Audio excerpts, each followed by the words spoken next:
sí ọ̀dọ̀ Abejoye kì í ṣe mí sórí ó yẹ ká máa fi àjùlọ hàn wọ́n ó yẹ ká fi àjùlọ hàn olóyè Abejoye. Abejoye àbí kí ni wọ́n ti ń pè ọ́ sọ ọ̀ráyè rẹ lóde báyìí àbò rí orí ọ̀kẹ́rẹ́ kòkó láwo bá a wí fọmọ ẹni agbọ́. ọláyé ò dá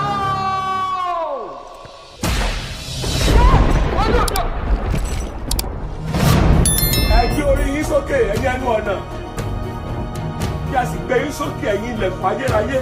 Hello there, good morning, good afternoon, good evening, wherever you're watching from. Welcome to Sit with Folu. And of course, I am the Folu. Okay, so if you clicked on this video, that means you are a fan of Abejoye series. Abejoye series by Mount Zion is a very powerful one. The season 8 just ended. And in this video, I want to talk about season 9. When should we be expecting it? Is there going to be a season 9?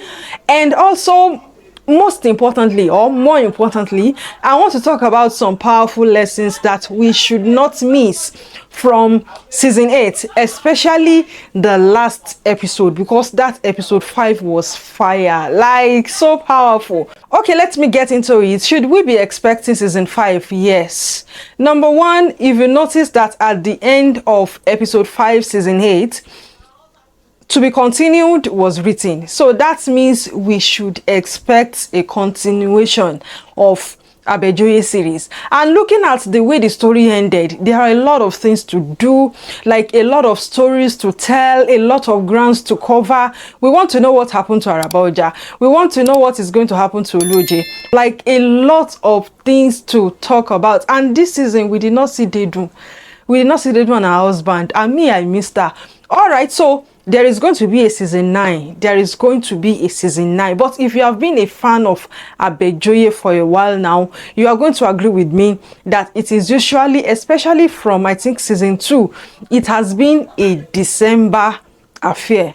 Like it has been something that we see in December. But usually we are going to start getting the feelers, getting news and information, like maybe having an idea of when it is going to start by maybe November or sometimes by October. And it will first be premiered in Ibadan Jesus Center during the Drama Ministers Power Nights. All right, so that is that about the release date of Abejoye series. Just watch out, it is going to be announced, but later in the year. Okay, so talking about the lesson, the first one I want to talk about is what happened to Oluoje. Like what happened to Oluoje was so terrible. It was so unexpected. It is something that we did not see coming, like Oluoje of all people. But if you remember that even Baba Abejoye had his own time too, the time when he got emotional and stuff like that, and he tasted death.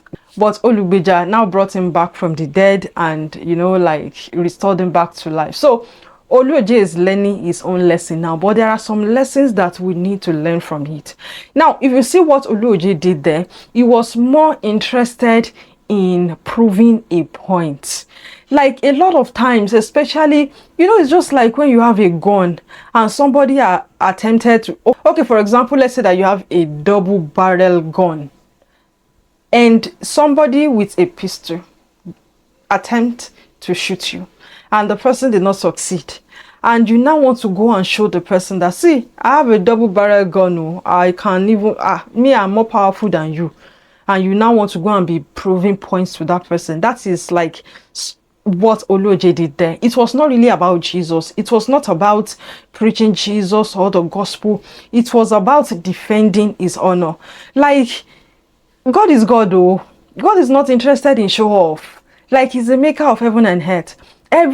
The devil tremble at his presence. Like, he's not trying to prove a point to anybody. But sometimes when we have the power, the authority, and we get carried away, we want to show ourselves.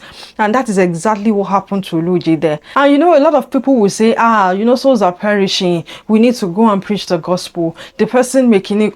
But the truth is, souls are always perishing. And unless we are sent, we cannot actually help anybody. We are not enough. It is the power of the Holy Spirit that convicts. It is the power of the Holy Spirit that transforms people. So unless or except the Holy Spirit is backing us up and is telling us to go, it is better to just chill and to wait upon him. And you know, another mistake that Abejoye made was that he neglected his shepherd. Baba Abejoye in that village was like his pastor, was like his shepherd, and he rejected the authority and the covering of his mentor, of his pastor, of his shepherd. That was, I think, the biggest mistake that Abejoye made. Like, you know, there are some instructions that God may not tell you directly, but is going to tell your mentor, your shepherd, your pastor, people that you are submitting to, people that the Lord has been using for you. Those are the people that the Lord will give the instruction to. And if you don't listen to them at that point, you can make mistake. So when the Lord places a shepherd in your life, when the Lord places an authority over you, sometimes even when you are more anointed than the authority, even when you are more anointed than the shepherd, even when maybe you are a prophet, you are apostle, you are this, you are that, but as long as that is the authority that the Lord has placed over you, you have to submit. You should not do things like, no, he's not understanding. A lot of people make this mistake. They look at their local pastor, the pastor of their local church, and they're like, no, that church is too cold for me. They don't understand. Souls are perishing. I have to do this. I have to do that. And they are neglecting godly counsel. So when the Lord has placed a shepherd over you, it is expedient, it is important that you remain submitted to the person. That even if you are going to like maybe leave or you're going to separate yourself, it should be because the Lord has given you an express permission to go, not because you want to be rebellious. What Abejoye did there was rebellion.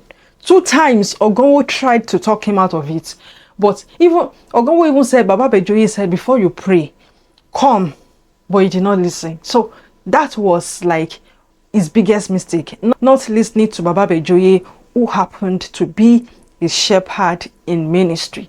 Okay, so the last thing I want to talk about is about Dedewura. You know, I was wondering why Dedewura was attacked. And then I remember something that, see, the devil is always looking for the weakest link in a group, in a family, in a union, in a church, assembly, denomination, call it whatever. The devil is always looking for the weakest link. Now, the devil is not trying to attack the weakest link and end it there, no. But the devil is going to try to attack that weakest link and use that as a point of contact to attack other people too. That is why as children of God, we need to be covering our bases. We need to be resilient. We should not be ignorant of the devil's devices. It is not enough to cover yourself. It is not enough to pray over yourself. But are you covering your children? Are you teaching them how to remain covered? Are you building up their knowledge? You know, the devil will always look for the person that has not been reading the Bible, the person that does not have knowledge. You see that knowledge? That knowledge is very important. So that is who the devil will always be looking for to use as an like entrance into a group, into the family. Why do you think that the devil is always after children of ministers? Okay, now look at Dedewura and Bamidele and the wife. Now imagine that Baba Abejoye did not pray for Dedewura, or that demon was still tormenting her and they had to take her to the hospital to go see a specialist. She was going through this and that. Don't you think it is going to affect the spiritual life of Bamidele and the wife? Don't you think that they will start questioning God, questioning their faith and everything? So the devil will always try to come in through the weakest link. A lot of time the weakest link is like the open door. That is why you will see that if the devil wants to enter a church with bitterness and malice, he's going to look for the believer that is saved, but that is in the flesh, always in the flesh. That is how the devil will enter. That is why we should be careful when we have people that are always talking, they're always gossiping. A lot of times those are the devil's entry points to enter a church, a group, an assembly. So we need to always cover our bases.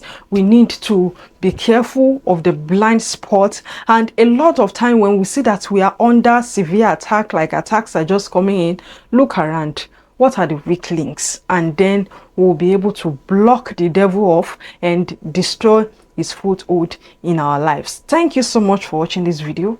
What do you think? What lessons have you learned from Abejoye series? I want to know. Let us know in the comment section below. Somebody is going to be reading and the person is going to be learning too.